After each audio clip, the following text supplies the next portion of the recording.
I can create. Let's party. Nice choice. I just want to.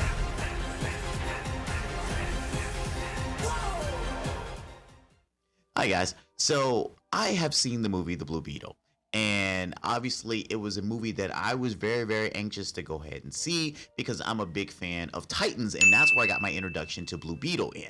And I was wavering on if I was actually going to do the review on this because I felt like maybe Manny wanted to do this because maybe it meant more to him culturally, having a Hispanic-led superhero film, probably for the first time, if I'm not mistaken. But we all know Manny. We know this show, and Manny takes forever to watch movies. So since I've already seen it, let me at least give you my thoughts on this. Like I said, I was very, very excited to see this movie because not only was I a fan of the limited knowledge of the character that I have, but I'm a big fan of Zolo Maridueña, and please forgive me if I'm mispronouncing his name, from Cobra Kai. To see him in a leading role, outside of his leading role from Cobra Kai, to see him in a big film and actually be the leading star, I was really, really excited about because I feel like he has great charisma on screen, and this was something I felt like was going to blow his career up. Plus, I'm a big superhero fan, so another superhero movie for me was something I'm always anxious to see. But before I really get to start talking about this movie, as you know, when we do our reviews, we always got to hit you with a spoiler warning. And when we do the review, we always take it in the goods and the bads. So let's go ahead and start about the goods of Blue Beetle. Now, the good things that I loved about Blue Beetle, once again, going back to Zolo Maridueña, apologize if I mispronounced your name, but him on screen as Jaime was perfect.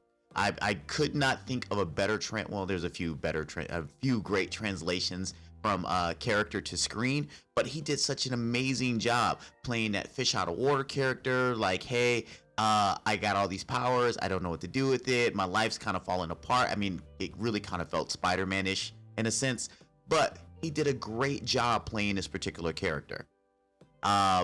Other things that I liked about this movie, because I'm gonna try to move as fast as I possibly can, was the costume to screen translation. If you ever seen the comics, or if you ever seen any of the cartoons where the Blue Beetle actually exists in it, before you guys get started, there are multiple Blue Beetles, but Jaime's version of Blue Beetle is based on alien tech, and this thing did a great job. One of the ones where I was really excited about seeing a comic book costume from the comic book page to screen. The only one I was ever this excited about was when they did in Aquaman, when they gave us Black Manta.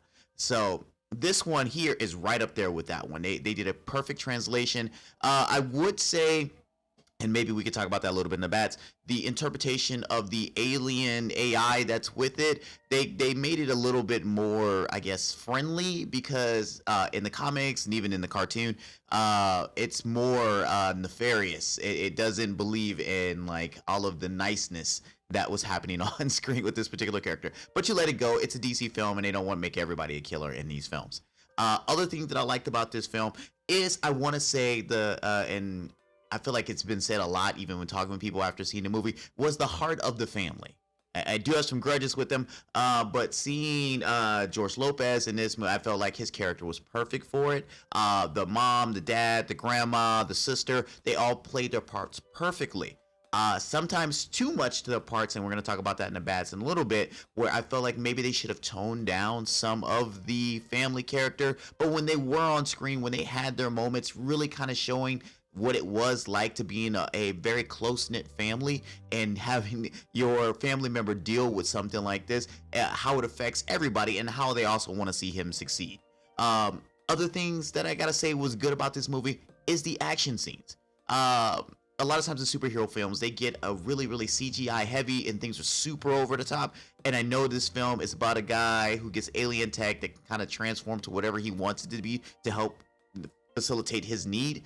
But this movie has some great fight scenes, which seems like they were done like real choreographed scenes, as opposed to I'm gonna wave my hands around, some things are gonna happen, or I'm gonna make some fancy laser blasts, and I mean, it was some of that stuff in there, but then people are gonna get blown away, and it feels like very disjointed. Sometimes in Flash it was kind of like that too. or it was very stuntman-y, which I guess it was better off because they can hide the stuntman because his face was covered every time he was actually changed into the Blue Beetle outfit. But the action scenes were great. Especially some of the hand-to-hand stuff is very John Wick-ish, and some of its ferocity when it was going down.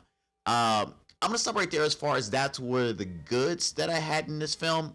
The bads that I had with the Blue Beetle, we're gonna jump back to the family. Is that for me, and I am not Hispanic, obviously, but it does come off a bit stereotypical. I felt like, hey, to make some references culturally, I totally get it. But it just seems like they were just beating you over the head with, hey, look, we're Hispanic. Hey, look, we're Hispanic. This is what Hispanics do. And I felt a little bit like, okay, dude, kind of tone it down. Just make them a regular Fanny who just happens to be Hispanic. And I know this was actually directed by a Hispanic director, so maybe he was really just trying to kind of make everybody familiar with the culture. But for me, I felt a little bit stereotypical of how we supposed to see Hispanic families as. Other thing about this, Susan Sarandon is not a good villain in this. I think that she was so badly written, and her point and purpose in this movie was so like villain of the week. Like, hey, I just want to make money, and I'm willing to kill everybody in front of me to make more money when I am already rich. So it really did not make me feel like it needed to be Susan Sarandon. It didn't make me feel like we really needed to spend as much time with the villain to not get anything else. One of the great things that people talk about with Infinity War is that we really understood who Thanos was. So in this particular, not that she's Thanos and in this particular type of character, but when it's more of a street element type of character, it's not fanciful space and stuff like that, at least make me understand why and what's the purpose of why all these people need to die. I just felt like it was so poorly written, just to facilitate villain so he would have somebody to go against, which actually kind of pushes over to her henchmen, which they wait 90% of the film to actually tell me why he is so part of this. So it would have made more sense if they would have given me the backstory to give at the end for him at the beginning. So then maybe it's like, okay, I see why his motivation, why he's doing all these dastardly deeds for the sake of money, I guess. Other thing that I did not like about this film, the film's not very rewatchable. And I'm going to say it because it reminds you of every other superhero film that you've actually seen. I felt like there was shades of Spider-Man, like I mentioned before. There was shades of RoboCop. Basically, the henchman was the Ed 209 in this particular thing. There was shades of Green Lantern in this. So, I mean, I felt like it was like, hey, great power comes great respect, and then go off and fight some unknown villain, and so on and so forth. He learns his lessons. He will be a better hero going forward. But even in the way that they end the film, I can't see what they're going to do going forward with this, outside of throwing him into James Gunn's new DC and maybe making him a part of the new, it's not going to be the Justice Society, but I don't think he's going to do Titans. Maybe he might do Titans, you know, it's James Gunn. He might do Titans. Or maybe just make him part of the new Justice League. I can see them doing something like that, but I cannot see a sequel to this film actually being made. All right. So that's where I'm going to stop as far as my review on it. My overall thoughts of it is that I think if you're a big fan of DC and you kind of want to see where they're going for it in the future, I'm not sure that this movie is going to really tell you where they're going for it in the future. There is no real cameos in this thing. And James Gunn did say he was going to continue to use his character, but with the box office that's present, I can see them rebooting this. So, you know, if you want to do it that way, you know, go in it with eyes open. But I say if you are Hispanic, I think this is a good movie to see. For me, I felt like this was up there with the importance of seeing a movie kind of like when Black Panther came out, where like you want to support it for your culture. I can't say that's been reflected in the box office. So speak with your wallets, guys, if you want to see more movies like this get made. I would say, I mean, if you like action movies, go ahead and watch it. If you don't need a lot of base story, a great story behind it, go ahead and watch it. If you want to see Zolo Maridueña, hope I nailed it that time, in his first starring movie, go ahead and see it. But for everybody else, this might be wait till it comes out on streaming or on video and then give it a look then, or maybe just outright pass until James Gunn starts really pushing out his particular films. So with that being said, make sure you guys put your comments in below. Tell me what you guys thought about Blue Beetle. And if this is the first time to turn the channel, make sure you subscribe as well as click the notification button so that way you're aware of all the other videos that we do on the channel. And if you want to help the channel get better, go out and get some merch. The links will be on screen and the description below. So with that being said, you guys take care. Guys, you're still with us? Great. I know it's the end of the year, and I know you guys are in the holiday spirit, the spirit of giving, right? So we're asking you to give us money. So if you look down below, you'll see where it says patreon.com/thegoods. Right there is if you have an excess amount of cash laying around. If you have not bought enough Christmas presents and you're wondering, who else can I bring joy to this year? Us.